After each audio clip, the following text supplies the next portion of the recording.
This is a lesson for dreamers, creatives and fantasists. Lesson 1. The fairy tale, or lack thereof.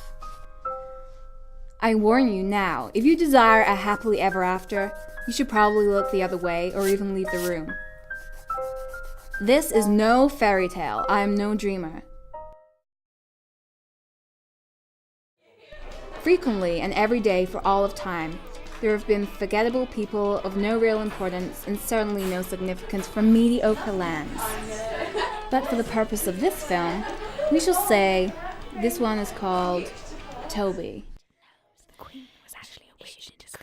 Since Toby was born, he was brought up on fairy tales and nursery rhymes, sugar-coated bedtime stories to scare away the hungry monsters and madmen of the night.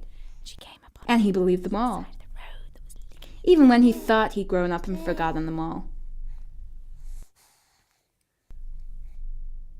Toby now found himself in an office job, although he'd never describe it so.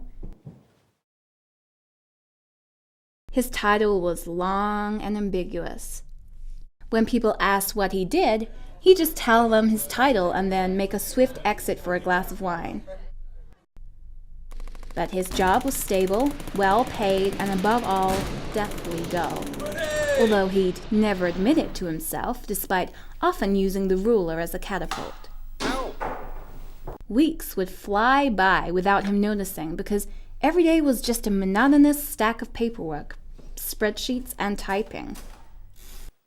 Until one day, which started like any other.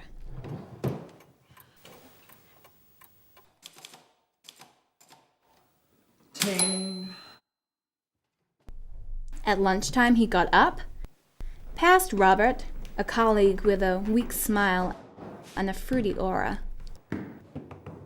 got on his bicycle, and rode to the beach to eat his sandwiches.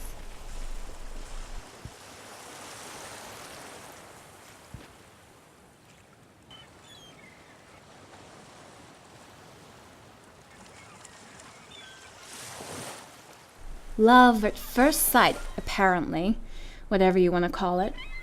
A little angel that had fallen from the dust jacket of one of his forgotten bedtime stories. Toby was 5 again, sucked back into his belief in fairies, magic, and happy endings. A third-rate prince with a satchel, a boss, and a lunch break that was nearly over.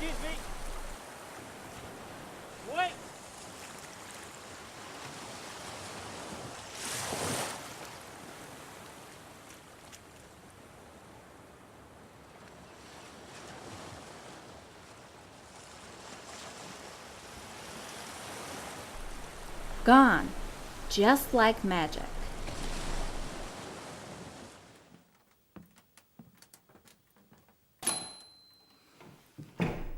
Of course. Now Toby's princess had awoken him from his comatose life. He became restless and dissatisfied.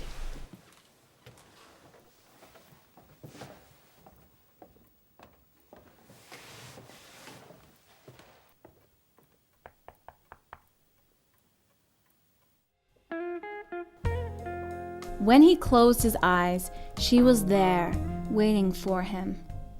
So, Toby resolved that he would find her and return her sketchbook. But with no name or address in the book, he found he was quickly at a loss.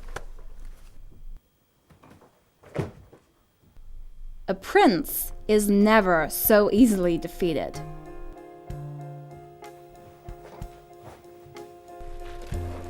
Toby returned to the beach day after day with an irrational hope of seeing his princess again. But obviously she was never there. Eventually, with a heart heavy as lead, Prince Toby gave up looking, but still kept her book in his bag, just in case. But life has a disturbing way of teasing you, don't you agree?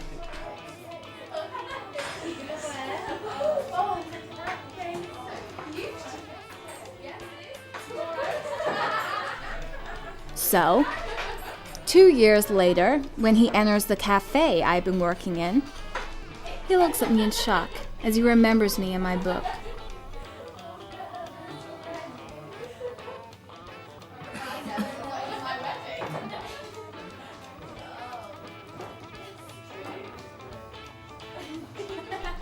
But like I said, I am not a dreamer, and these are not fairy tales.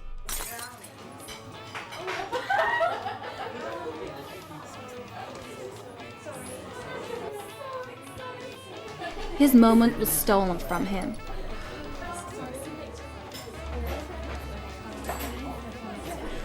So he left. That's what happens in real life.